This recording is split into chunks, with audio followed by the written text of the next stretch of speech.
দিনে আজকে ক্লাসে মেয়ে জলরং নিয়ে আসছে, মনে হয় আমাদের নতুন কিছু শেখাবে। তাহলে মিসকে যে আমরা জিজ্ঞাসা করি।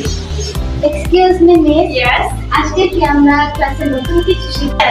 আজকে আমরা কালার মিক্সিং শিখব। তোমরা কি জানো মৌলিক রং কয়টি? বলো তো কি কি?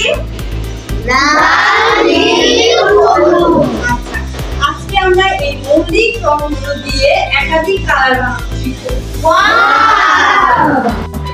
যখন আমরা জল রং দিয়ে কাজ করতে যাই, দেখবে প্রয়োজনীয় রং আমাদের হাতের কাছে যদি না থাকে, তখন আমরা যদি একাধিক রং দিয়ে আমরা কালার মিক্সিংটা শিখে যেতে পারি, তাহলে দেখবে 2 বা 3টা রং দিয়ে আমরা এক বা একাধিক রং বানিয়ে ফেলতে পারবো। চলো তাহলে আমরা কালার মিক্সিংটা শিখি। Let's learn the colors. Let's learn the colors.